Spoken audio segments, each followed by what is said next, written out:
శ్రీమతి పొత్తూరి విజయలక్ష్మి గారు రచించిన ఒక చక్కటి కథ విందామండి. ఓరగా ఉన్న తలుపు నెట్టుకొని లోపలికి వచ్చింది రమణ. ఆ శబ్దం విని మంచం మీద ముడుచుకు పడుకున్న శారద మరింత బిగుసుకుపోయింది. అమ్మా, భోజనం చేయండమ్మా, బాగా పొద్దుపోయింది అంటూ బతిమాలింది రమణ. ఎంత బతిమాలినా సమాధానం రాకపోవడంతో నా వైపు తిరిగింది. మీరైనా చెప్పండి బాబుగారు, పొద్దున్న సరిగ్గా తినలేదు. ఇలా అయితే అమ్మ ఆరోగ్యం పాడవదు అంది దీనంగా. ఆకలైతే తనే తింటుంది, నువ్వు తినేసి పడుకో అని చెప్పి పంపించాను. మంచం దగ్గరికి వెళ్ళి శారదా పక్కన కూర్చున్నాను. ఏమిటి ఈ పిచ్చి, చిన్న పిల్లలా ప్రవర్తిస్తున్నావు శారదా, మందలించాను. అవును, నాది పిచ్చే. అయిన వాళ్ళ మీద, కాని వారి మీద మమకారం పెంచుకోవటం పిచ్చికాక మరేమిటి? అయినా దానికి ఆ మాత్రం బుద్ధి ఉండొద్దు. ఎంత చేశాం, ఎంత బాగా చూసుకున్నాం. ఇసుమంతైనా కృతజ్ఞత ఉందా దానికి? విరుచుకుపడింది. నాకు ఆశ్చర్యం వేసింది. ఎంత మాటన్నావ్? రమణికి కృతజ్ఞత లేదా? నువ్వు మనస్ఫూర్తిగా అంటున్నావా?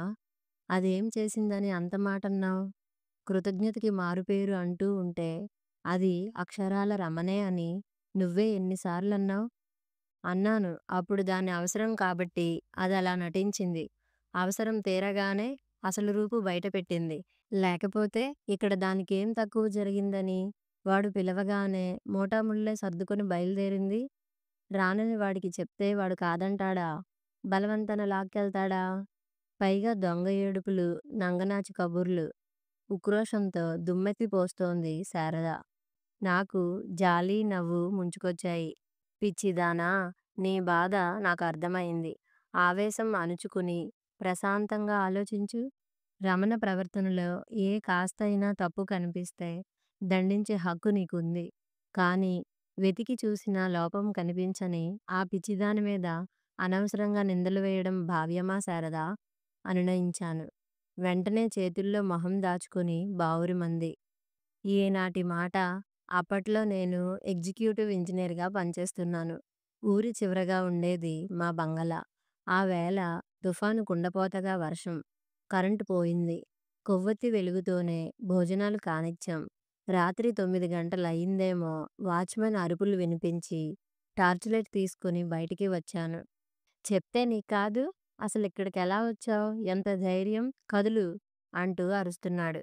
బయటి వరండాలో వణికిపోతూ నిలబడి ఉంది ఆ ఆకారం.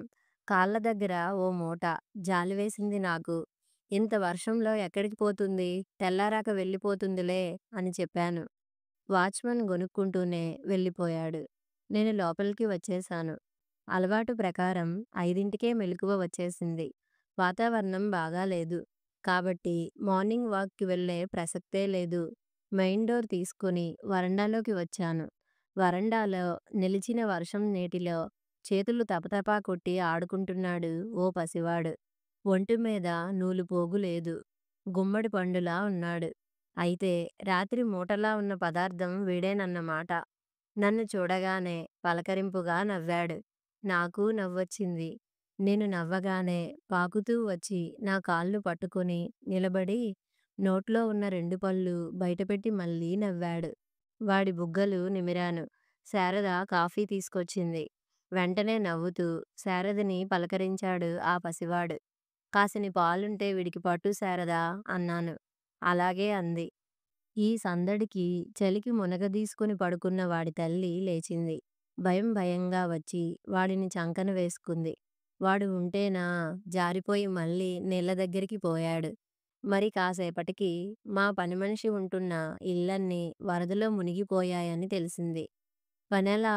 ఇదెప్పుడొస్తుందో అని బెంగపడింది శారద. ఆ అమ్మాయి ముందుకొచ్చి నేను చేస్తానమ్మా అందిట. ఆ సాయంత్రం నేను వచ్చేసరికి బోలెడంత సమాచారం సేకరించి ఉంచింది శారద. ఆ శాల్తీ పేరు రమణ. వయసు 18. 5 ఏళ్ల కిందటే పెళ్ళయిందట. ఏవో గొడవలు. దాంతో 2 ఏళ్లు కాపురానికి తీసుకెళ్ళలేదుట. ఆ తర్వాత అత్తవారింటికి వెళ్ళింది. ఆమె మొగుడు కురవి. ఇంకెవరినో మరి దీన్ని కాల్చుకు తినేవాడుట. ఏడాది కిందట ఇంట్లో వాళ్ళను బెదిరించడానికి ఏదో మింగి అది వికటించడంతో చచ్చిపోయాడు. వాడి పోయిన నెల తర్వాత పిల్లాడు పుట్టాడు. పురుగును చూసినట్లు చూసేవాళ్ళట అత్తవారింట్లో. అన్నీ భరించిందట. చివరకు శరీరం మీద అత్యాచారం జరిగేలా ఉంటే కట్టుబట్టలతో పారిపోయి వచ్చిందట. అంతా చెప్పి బాధపడింది శారద. వయసులో ఉంది. ఒంటరిగా ఈ లోకంలో ఎలా బతుకుతుంది? ఏదైనా ఏర్పాటు చేద్దాం అంది. అలాగే అన్నాను. అనుకున్న ప్రకారం ఇలా దిక్కులేని వారిని చేరదీసి ఉపాధి మార్గం చూపించే సంస్థతో ఉత్తర ప్రత్యుత్తరాలు జరిపాను. మనస్ఫూర్తిగా బాగుపడాలనే తపన మనిషిలో ఉంటే అందుకు మార్గాలు ఉన్నాయి. తప్పకుండా పంపించమన్నారు ఆ సంస్థ వారు. మా పనిమనిషి 10 రోజుల తరువాత వచ్చింది. ఆ 10 రోజులు రమణే పనిచేసింది. ఇక పంపుదాం అనుకుంటూ ఉండగా బాంబేలో ఉన్న మా మామగారి దగ్గర నుంచి ఓ రిక్వెస్ట్. ఆఖరి మరదలు పురిటికి వస్తోంది. అత్తగారి ఆరోగ్యం బాగాలేదు. ఇక్కడ మనుషులు దొరకడం కష్టం. అక్కడ ఎవరినైనా చూసి పంపించండి అని రాశారు. శారద రమణని అడిగిందట. మీ ఇష్టం అమ్మా అందిట రమణ. పసిపిల్లాడితో ఇదేం చేస్తుంది అని సందేహించాను నేను. మరేం పర్వాలేదు. చాలా బాగా పనిచేస్తుంది. నెమ్మదైన మనిషి. ఇప్పటికిప్పుడు ఇంతకంటే ఎవరు దొరుకుతారు అంది శారద. మనిషిని సాయం ఇచ్చి రమణని బాంబే పంపించాం. ఆ వెళ్ళడం వెళ్ళడం సంవత్సరం పాటు అక్కడే ఉండిపోయింది. ఇంట్లో మనిషిలా కలిసిపోయింది. అవసరానికి మంచి మనిషిని పంపి ఆదుకున్నారు అని మామగారు ఎన్నోసార్లు ఉత్తరాల్లో తెలియజేశారు. ఆ తరువాత మా శారదకు మనిషి అవసరం కలిగింది. మేము ఊరు మారాం. కొత్త ఊర్లో మహిళా మండలి కార్యక్రమంలో చురుగ్గా పాల్గొనవలసి వచ్చింది. కాబట్టి రమణని వెనక్కి పిలిపించాం. అయిష్టంగానే పంపించారు మా అత్తగారు. ఆ తరువాత రమణ మా ఇంట్లో ఓ భాగం అయిపోయింది. రమణ కొడుక్కి 5వ ఏడు వచ్చింది. బాగా చురుకు. గోడ లెక్క, గొబ్బు లెక్క ఏ చెట్టు మీద గాలిపటం పడ్డా వీడు తీయాల్సిందే. కృష్ణుడు అని పిలిచేది శారద. ఒకరోజు హడావిడిగా ఫోన్ చేసింది శారద. ఏడుపు గొంతుతో సగం మింగేస్తూ కంగారుగా చెప్పిన మాటల్లోని సారాంశం ఏమిటి అంటే, రమణ మామగారు వచ్చాడుట. మా మనవడు కాబట్టి వాడిని నేను తీసుకుపోతాను అని గొడవ చేస్తున్నాడట. తాగి ఉన్నాడు. రమణ పిల్లాడిని కావలించుకొని భయంతో వణికిపోతూ ఏడుస్తుందిట. వెంటనే నా దగ్గర పనిచేసే మెరికిలాంటి మనిషి శాస్త్రిని పిలిచి, వెళ్ళి ఆ గొడవేమిటో చూడు అని పంపించాను. వ్యవహారం అంతా సర్దుబాటు చేసి మర్నాడు సాయంత్రానికి వచ్చాడు శాస్త్రి. వాడు తాగుబోతు వెధవ సార్. వీళ్ళిక్కడ ఉన్నారని తెలిసి డబ్బు గుంజడానికి వచ్చాడు. పిల్లాడిని నాతో పంపమని మొండికేసేసరికి రమణ బెదిరిపోయింది. నేను పక్కకి తీసుకెళ్ళి కాస్త పోయించేసరికి నిజం చెప్పాడు. డబ్బు ఆశ చూపిస్తే కుక్కలా దారికి వచ్చాడు. పనిలో పనిగా వాడి ఊరికి వెళ్ళి ఈ కాగితాలు తెచ్చాను అన్నాడు శాస్త్రి. ఒకటి, ఇక పిల్లాడి జోలికి రానని వాడి చేత రాతపూర్వకమైన హామీ. రెండోది కృష్ణుడి బర్త్ సర్టిఫికేట్. నాకు ఆశ్చర్యం వేసింది. అటువంటి ఇంట్లో పుట్టిన పిల్లాడికి బర్త్ సర్టిఫికేట్ ఎవరిచ్చారు? రమణికి డెలివరీ కష్టం అయితే గవర్నమెంట్ నర్సే పురుడు పోసిందిట. కాబట్టి సర్టిఫికేట్ అమిరింది వాడికి. నిన్న వాడి తాత చేత ఈ కాగితం రాయించుకుని 200 ఇచ్చాను. దాంతో ఆశ పుట్టి ఈ కాగితం కూడా కావాలా అని తెచ్చి చూపించాడు. మరో 100 ఇచ్చి ఇది తెచ్చాను. ఇక వాడి బెడదే లేదులెండి. మళ్ళీ ఇటువైపు వస్తే జైల్లో పెట్టేస్తారు అయ్యగారు అని బెదిరించాను అన్నాడు శాస్త్రి. అతనికి డబ్బు ఇచ్చేశాను. మంచి పని చేశావు శాస్త్రి అని మెచ్చుకున్నాను. ఆ సర్టిఫికేట్ కృష్ణుడి జీవితానికి బంగారు బాట. వాడి కులం ధృవపరుస్తూ ప్రభుత్వం వాడి కోసం ఏర్పాటు చేసిన సదుపాయాలన్నీ సద్వినియోగం చేసుకునే రాజమార్గం. ఆ తరువాత సెలవులకు వచ్చిన మా అబ్బాయి వాసు ఇక గాలికి తిరిగింది చాల్లే పద అంటూ కృష్ణుణ్ణి తీసుకెళ్ళి స్కూల్లో చేర్పించాడు. వాడో మెరిక. చదువులోనూ ఆటపాటల్లోనూ అన్నిటా ప్రథముడు. స్కూల్ చదువు పూర్తి చేసి కాలేజీకి వచ్చాడు. డిగ్రీలో చేరాడు. నేను రిటైర్ అయ్యాను. అప్పటి వరకు ఉన్న హంగులు అన్నీ జనగణమన అనంతరం సభికుల్లా ఒక్కసారి తప్పుకున్నాయి. ఆర్థికంగా మాకే లోటు లేదు. స్వంత ఇల్లు కట్టుకున్నాం. పెన్షనొస్తుంది. ఆ పరిస్థితుల్లో కొండంత అండ రమణ. ఇంటి పనులు సరే సరి. పని మనిషి చేత పని చేయించడం దగ్గర్నుంచి ఇల్లు సర్దడం, ఎవరైనా వస్తే సమాధానం చెప్పి పంపించడం అన్నీ తనే చూసుకునేది. కరెంటు బిల్లు కట్టాలన్నా తనే వెళ్ళేది. సరుకులు తేవాలన్నా తనే తెచ్చేది. ఒక విధంగా చెప్పాలంటే రమణ మీదే ఆధారపడి బతుకుతున్నామంటే అతిశయోక్తి ఎంత మాత్రమూ లేదు. కన్న బిడ్డలు దూరంగా ఉన్నా ఆ లోటు లేకుండా చూసుకుంటోంది రమణ. కృష్ణుడు పీజీ పూర్తి చేసి గవర్నమెంట్ లెక్చరర్‌గా చేరాడు. నేను సివిల్ సర్వీసెస్ పరీక్షలకి ప్రిపేర్ అవుతాను బాబా అన్నాడు. అన్నట్లే సాధించాడు. ఫారెస్ట్ సర్వీస్ వచ్చింది. నీ కొడుకు పెద్ద ఆఫీసర్ అయ్యాడు రమణ అంటే తలొంచుకొని నవ్వేసి తప్పుకుంది. అసలు రమణ స్వభావమే అంత. ఏనాడు నోరెత్తి మాట్లాడేది కాదు. అన్నీ మా నిర్ణయానికే వదిలేసేది. ఆనాడు రమణ బాంబే వెళ్తావా అంటే మీ ఇష్టం అని ఎలా అన్నదో ఇప్పుడు అదే మాట అంది. మీ ఇష్టం బాబూ అంది. కానీ ఈసారి నిర్ణయం తీసుకోవడం నాకు గండకత్తెరగా తయారైంది. కృష్ణుడికి ట్రైనింగ్ పూర్తయింది. పోస్టింగ్ వచ్చింది. అంతవరకు మహదానందం. నిన్న రాత్రి 10కి ఫోన్ చేశాడు. మామూలు మాటలన్నీ అయ్యాక వీలు చూసుకుని వచ్చే వారం వస్తాను బాబా. అమ్మని నాతో తీసుకువచ్చేస్తాను అన్నాడు. వాడు చెప్పింది జీర్ణించుకునేసరికి నా గుండె జారిపోయింది. వాడన్న దాంట్లో అసహజం ఏమీ లేదు. ప్రయోజకుడైన బిడ్డ తల్లిని తన దగ్గరకు తీసుకువెళ్ళాలనుకోవడంలో తప్పేముంది? కానీ రమణ మాకు దూరంగా వెళ్ళిపోతుందని ఊహించకపోవడం మాదే తప్పు. శారద తెల్లబోయింది. ఇదేమిటండి రమణని తీసుకెళ్తానంటాడేమిటి? అంది వెర్రిదానిలా. అందులో తప్పేముంది శారదా? మన అబ్బాయి అమెరికాలో ఉన్నాడు. అక్కడికి శాశ్వతంగా వెళ్ళడం మనకిష్టం లేదు. కాబట్టి ఇక్కడ ఉన్నాం గాని లేకపోతే మనం మాత్రం వెళ్ళేవాళ్ళం కాదా? అన్నాను. ఇంతకీ దాని అభిప్రాయం ఏమిటో అడగండి అంది శారద. పిలిచి అడిగాను. కృష్ణుడు నిన్ను తీసుకువెళ్తాడుట. వెళ్తావా రమణా? అన్నాను అలవాటు ప్రకారం. మీ ఇష్టం బాబుగారు అనేసి నిర్ణయం నాకే వదిలేయడంతో నా నెత్తిన బరువు పడినట్లు అయింది.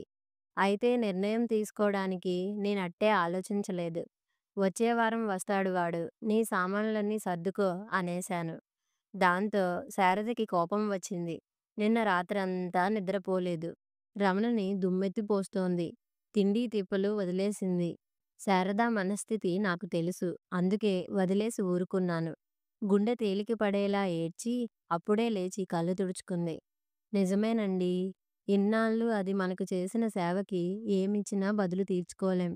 కాకపోతే కన్నబిడ్డలా ఉంది. కాబట్టి అది వెళ్తుందంటే బాధగా ఉంది అంది. కాదు శారదా! కన్నబిడ్డలు రుణానుబంధాలు. మన అమ్మాయి, అబ్బాయి దూరదేశాలకు వెళ్ళినప్పుడు కూడా బాధపడ్డాం. వాళ్ళు దూరమైపోతున్నారని బాధ. కానీ ఇప్పుడు రమణ విషయంలో అలా కాదు. అది వెళ్తే మనం దిక్కులేని వాళ్ళం అయిపోతామేమో అని భయపడుతున్నాం. మనం చాలా స్వార్థపరులం శారదా అన్నాను. నిజమే మీరు చెప్పింది. అమ్మాయి కాపురానికి వెళ్తుంటే దానికోసం అన్నీ సర్దాను. ఆనందంగా దాన్ని అత్తవారింటికి సాగనంపాను. మరి ఇది కొడుకు దగ్గరికి వెళ్తానంటే తిండి, నీళ్ళు మానేసి దాన్ని తిట్టిపోస్తున్నాను. జరిగిందేదో జరిగిపోయింది. ఇక నా మనసు గట్టి చేసుకుంటాను. అయినా కొడుకు దగ్గరికి వెళ్ళడం దానికి ఎంతో మంచిది. ఇక్కడ మనం ఎంత బాగా చూసినా దాని హోదా పనిమనిషి హోదాయే కదా! అక్కడలా కాదు. అదే యజమానురాలు. సోఫాలో కాలు మీద కాలు వేసుకుని కూర్చోవచ్చు. దర్జాగా డైనింగ్ టేబుల్ మీద అన్నం తినొచ్చు. పోన్లెండి జీవితం అంతా కష్టపడ్డందుకు ఇప్పుడు మంచి రోజులు వచ్చాయి అంది దుఃఖంతో కంఠం బొంగురుపోగా. ఆ తరువాత వారం రోజులు భారంగానే గడిచాయి. రమణ లేకుండా జీవించడానికి మానసికంగా సిద్ధపడ్డాం. కానీ ఎంత ప్రయత్నించినా ఏదో దిగులు, అభద్రతాభావం ఒక్కసారి వయసు మీద పడినట్లు అయింది. ఇక 2 రోజుల్లో కృష్ణుడు వస్తాడనగా ఆ వేళ డాక్టర్ దగ్గరికి వెళ్ళాం. ఏమిటి భార్యాభర్తలు దెబ్బలాడుకున్నారా? బీపీ ఇలా పెరిగిపోయింది ఇద్దరికీ అన్నాడాయన. వయసు మీద పడడంలా? నాకు 68 నా భార్యకి 62. మీ అనుమానం సరికాదు. మాది అన్యోన్య దాంపత్యం అనేశాను. ఇద్దరం ఇంటికి చేరుకున్నాం. కారులోంచి దిగానో లేదో నా కాళ్ళు గాల్లోకి లేచాయి. ఎదురుగా కృష్ణుడు. అలవాటు ప్రకారం నన్ను ఎత్తి దించాడు. కళ్ళు తిరిగినట్లయి కారుకు ఆనుకున్నాను. వెనక సీట్లోంచి దిగిన రమణ కొడుకుని మందలించింది. దుడుకు వెధవ! ఏమిటా సరసం? బాబుగారికి కళ్ళు తిరగవు అని తిట్టింది. పర్వాలేదులే అనేసి రేపొస్తానన్నావు కదురా! ఇవాళే వచ్చావేం? అని అడిగాను. సెలవు ముందుగా దొరకడంతో ఓ రోజు ముందుగానే బయలుదేరాడట. పగలంతా బాబా మామి అంటూ కబుర్లు చెప్తూనే ఉన్నాడు. వాడి పసితనంలో నన్ను బాబుగారు అని, శారదని మేం సాబ్ అని పిలవాలని మా వాచ్‌మన్ చెప్తే నోరు తిరగక బాబా అని నన్ను, మామి అని శారదని పిలిచేవాడు. అదే అలవాటయింది. అలవాటు ప్రకారం హాల్‌లో దివాన్ మీద పడుకున్నాను. నా కాళ్ళ దగ్గర కూర్చొని కాళ్ళు నొక్కడం మొదలుపెట్టాడు. వాడుంటే ఈ పాదసేవా భాగ్యం తప్పదు నాకు. వద్దురా అన్నా వినడు. వాడి ఉద్యోగం గురించిన సాధక బాధకాలన్నీ చెప్పుకొన్నాడు. ఎలా మెలకువగా వ్యవహరించాలో చెప్పాను. శ్రద్ధగా విన్నాడు. రేపు రాత్రికి రైలుకి రిజర్వేషన్ అయిపోయింది బాబా. నేను, అమ్మ వెళ్తాం అన్నాడు. మామూలుగా ఉండడానికి చాలా శ్రమ పడవలసి వచ్చింది. అలాగే వెళ్ళిరండి, ప్రయోజకుడివయ్యావు. ఇక మీ అమ్మని సుఖపెట్టు. మంచి అమ్మాయిని చూసి పెళ్లి చేసుకో. నీకు వీలున్నప్పుడు వచ్చి ఓసారి కనిపించి వెళ్ళు. ఎంత వద్దనుకున్నా కంఠం బరువెక్కింది. చివాలున తలెత్తాడు కృష్ణుడు. అదేం మాట, మీరు రారా మాతో? ఆశ్చర్యంగా అడిగాడు. ఈసారి ఆశ్చర్యపోవడం నా వంతు అయింది. మేమా? నీతోనా? అడిగాను. అవును బాబా! మీరు నాతో ఉంటారనే, మీ సర్వీస్‌లో ఉన్నప్పటిలాగే మీకు అన్నీ దర్జాగా జరగాలనే నేను ఈ సివిల్ సర్వీసెస్ పరీక్షలు రాసింది. నాకు, అమ్మకి అయితే ఓ క్లర్క్ ఉద్యోగం చాలదా? మిమ్మల్ని, అమ్మగారిని వదిలి నేను, అమ్మ ఎలా ఉంటాం?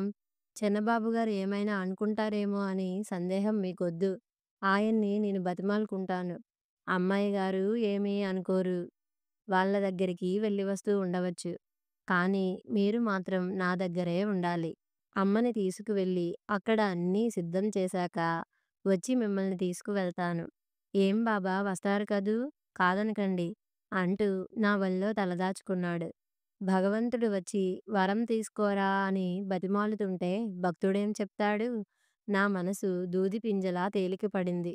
వాడి తల నిమిరాను. వస్తాం తండ్రి, ఆనందంగా వస్తాం అన్నాను. కథ సమాప్తం.